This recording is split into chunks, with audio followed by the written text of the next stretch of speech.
निवडणुका आल्या की आम्ही आमच्या कार्यकर्त्यांकडनं अर्ज मागवतो.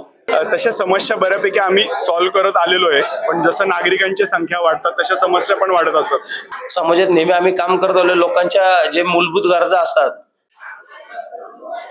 आगामी महापालिका निवडणुकांच्या तयारीला सर्वच पक्षांकडून आता जोर धरलेला आहे. खरं तर सर्वच पक्षांमधून इच्छुक उमेदवारांना फॉर्म देखील दिलेले आहेत आणि आज भाजपकडून जे इच्छुक उमेदवारांना अर्ज दिले होते त्यांची आज मुलाखत घेण्याचं काम पदाधिकाऱ्यांकडून चालू आहे. आपण या ठिकाणी पाहू शकतो जे इच्छुक उमेदवार आहेत त्यांची मुलाखत जी आहे ती पदाधिकाऱ्यांकडून घेण्यात येते. आपल्यासोबत गणेश बिडकर आहेत, आपण त्यांच्यासोबत बोलणार आहोत. खरं तर ही मुलाखत सुरू आहे इच्छुक उमेदवारांची. आज इच्छुक उमेदवारांची मुलाखत घेतली जाते. साधारणपणे 2 ते 2.5 हजार इच्छुक उमेदवारांना फॉर्म दिले होते आणि आजच्या मुलाखतीचं काय नेमकं वैशिष्ट्य आहे आणि काय कशा पद्धतीने घेतली जाते? ही एक भारतीय जनता पार्टीची पद्धती आहे. निवडणुका आल्या की आम्ही आमच्या कार्यकर्त्यांकडनं अर्ज मागवतो आणि त्या प्रत्येकांना वैयक्तिक ऐकून त्या संदर्भातला निश्चित निर्णय पक्षश्रेष्ठी आणि आमची कोर कमिटी मिळून घेते. त्याचाच हा आज एक भाग आहे. आज जे काय एवढं उत्साहवर्धक वातावरण या शहरात दिसतंय ही भारतीय जनता पार्टीच्या 3 पिढ्यांची खपलेली मेहनत आज इथं दिसतेय. आदरणीय शंकरराव यादव असतील, प्रदीप रावत असतील, गिरीश बापट असतील, अण्णा जोशी असतील, डॉक्टर डेले असतील, या सगळ्यांनी जी मेहनत या शहरात केली त्याचं फळ आज या ठिकाणी दिसतंय. आज 2-2.5 हजार लोकांपेक्षा जास्त लोकांनी या पक्षात उमेदवारी अर्ज मागितली आहे आणि आज एक मोठं चैतन्यदायी वातावरण या भारतीय जनता पार्टीच्या कार्यालयात मी बघतोय. किती दिवस ही सगळी मुलाखत चालणार आहे आणि या मुलाखतीसाठी काही वेळ वगैरे आहे का? हो, सकाळी 9:30 ते 6 वाजेपर्यंत किमान 4 ते 5 दिवस हे चालेल.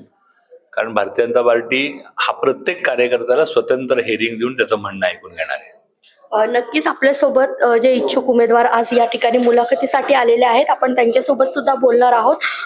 दादा, कोणत्या प्रभागामधून निवडणूक लढवण्यासाठी इच्छुक आहात? मी आता प्रभाग क्रमांक 7 मधनं इच्छुक आहे. आमच्या वहिनीसाठी महिला आरक्षण असल्यामुळे तर आम्ही गेली 2 दशकं झाली भारतीय जनता पार्टीचं प्रामाणिक काम करतोय. तर यावेळेस आम्हाला संघटनेने यावेळेस उमेदवारी द्यावी आणि आमच्या भागात बराच आमचा समाज मोठा असल्या कारणाने भारतीय जनता पार्टी सत्ताधारी पक्षाने तर आमच्या समाजाला उमेदवारी द्यावी अशी आमची मागणी आहे.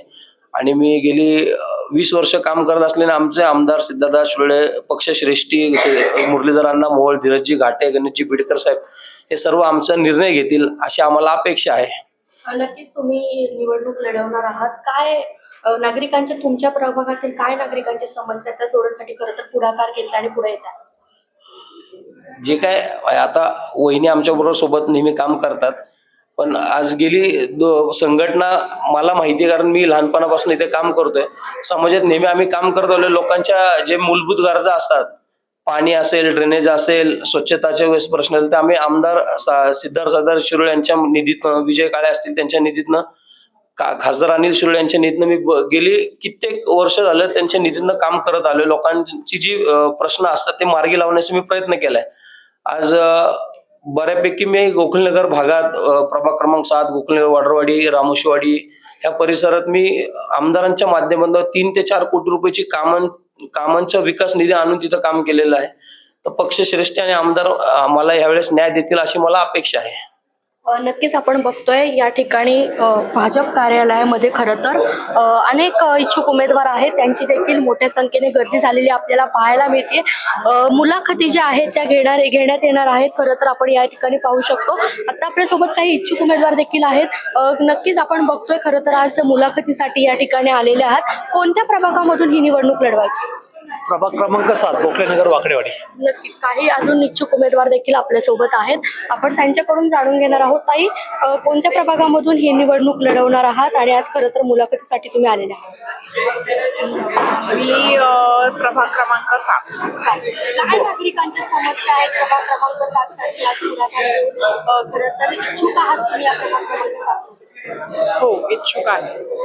काय काय समस्या समस्या तुम्ही हे ऍक्च्युली मी तशा समस्या बऱ्यापैकी आम्ही सॉल्व्ह करत आलेलो आहे. पण जसं नागरिकांची संख्या वाढतात तशा समस्या पण वाढत असतात. काळाच्या गरजेनुसार दरवेळी नवीन समस्या असतात.